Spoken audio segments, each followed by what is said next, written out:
So, hi guys! Good morning! So, welcome back again sa aking YouTube channel. So, this is Kakainday channel. So, if you're new to my channel guys, please don't forget to subscribe and click the notification bell so you can notify to all my new videos.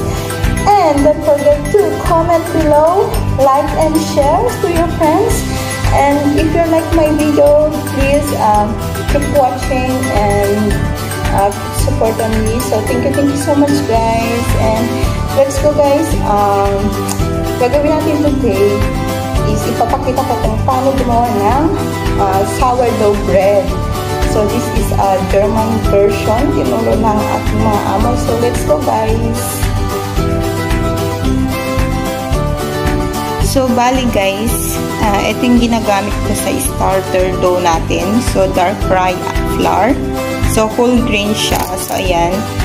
So, need lang natin dito ng 60 gram of flour. And also water na 60 gram. Then, mix together. And then, ilalagay mo na lang siya sa isang jar. Wait mo siya until mag-double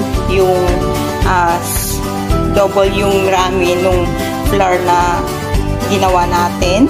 And then, mamaya guys, papakita ko kung paano na siya gagawin yung buong dough later. So, wait lang natin siyang mag-double yung size ng ating starter dough. So, let's go guys. So, hi guys. So, this is now the starter dough. So, bali 150 grams itong ginawa ko this time. Meron akong starter na 30 grams kaninang umaga, and nag-add ako ng flour, yung dark rye flour. So nag-add ako ng 60 gram and 60 gram of water, and then minix ko lang dun sa starter na dough na 30 gram. So bali 150 gram na ito.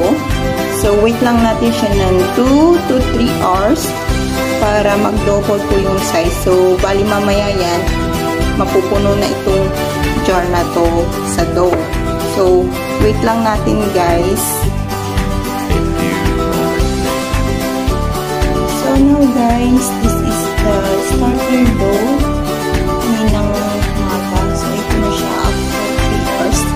So, mag-double size na siya guys. So, walang yeast po yan.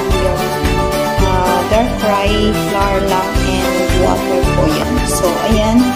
Double size na siya. So, pwede na natin siyang ihalo sa wheat flour na gagamitin natin and water again.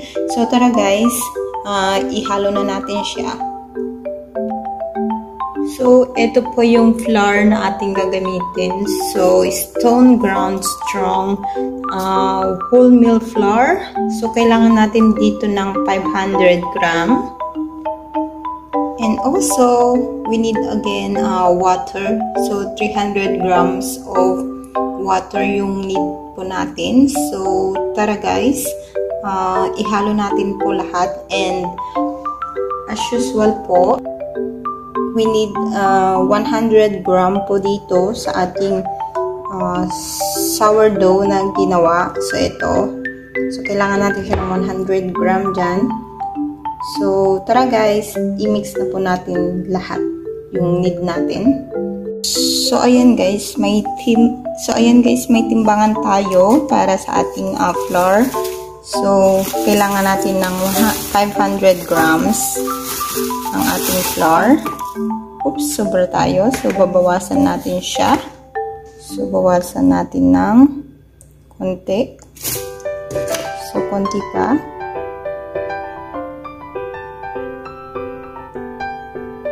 Ayan. Oops.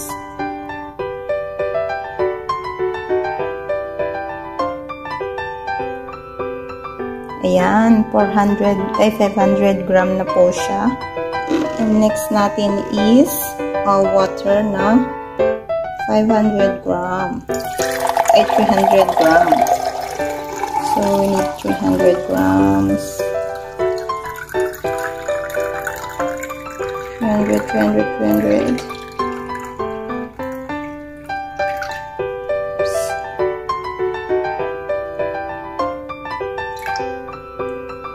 Ayun, 300 na siya, guys.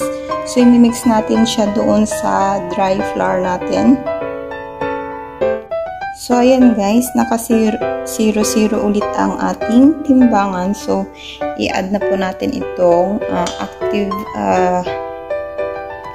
sourdough natin. So, i-add natin siya. We need 100 gram guys.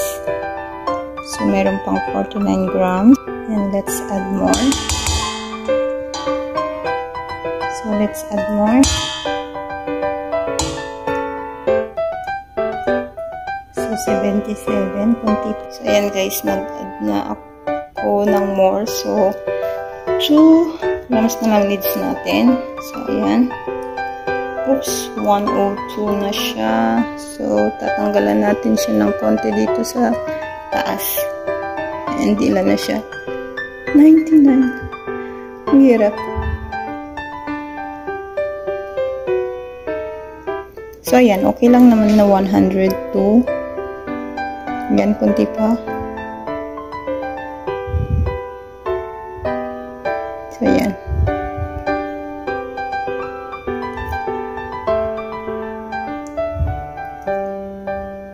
Yan, 100 gram na siya, guys. So, ayan, 100 gram. So, imimix na po natin sa ating mixer. So, tara, guys.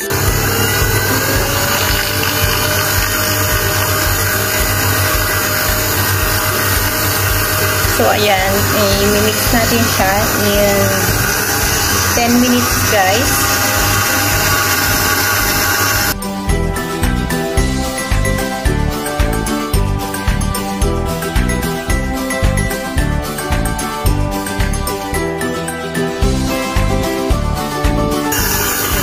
So, ito na yung ating dough. So, I think pwede na siya. So, i-rest natin siya ng 1 hour, guys. Saka ulit tayo mag-a-add ng salt and water again.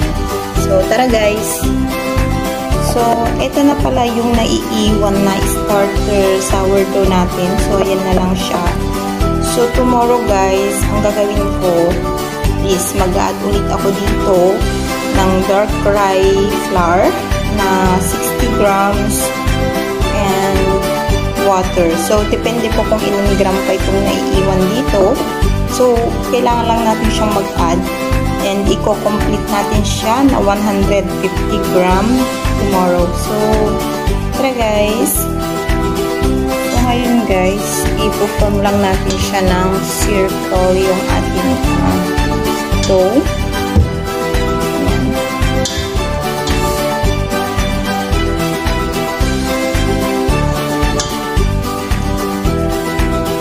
Then, i-coveran po natin siya. So ayan guys, nakaform na siya ng circle. So, coveran po lang natin siya ng towel in 1 hour guys. So, wait natin siya ng 1 hour. A few moments later.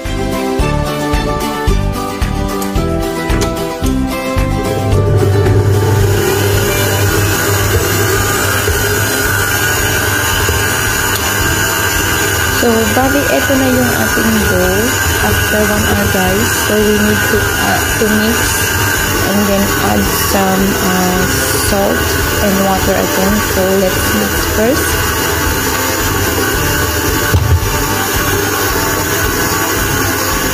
So, here, guys, so we need 50 grams of water.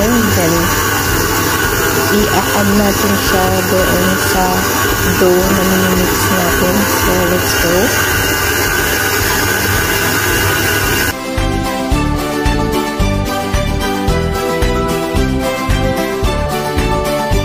So, ito naman yung ating salt, guys. So, kailangan natin ng 11 gram. Then, imimix lang natin doon sa dough. So, tara guys, i-add natin yung salt. Yan, i-mix lang natin dyan. Then, continue mix lang po natin ng mga 5 minutes more sa mixer.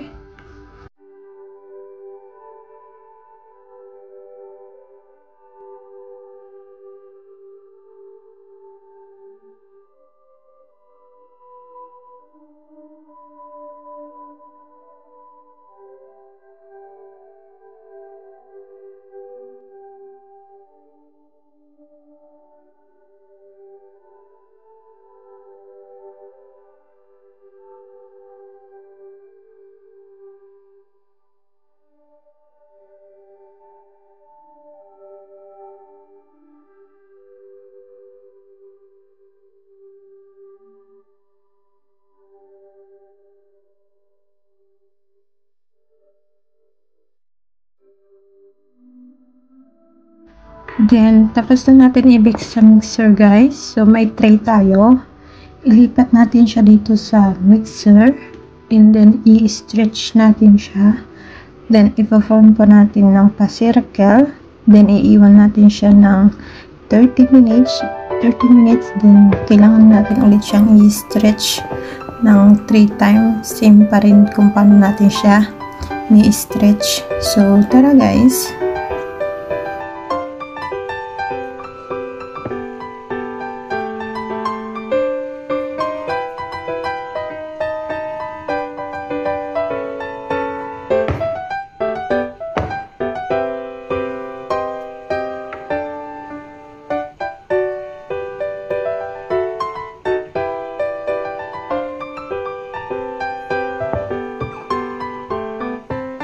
So, ayan guys, i-form na natin siya ng pa-circle. So, guys, thank you again for watching. See you on my next video sa part 2 ng ating how to make sourdough bread. So, see you guys. Bye-bye. So, bali, papakita ko yung itsura niya. Then, iwan na lang natin siya ng 30 minutes. So, bye-bye guys. See you on the part 2 of this video.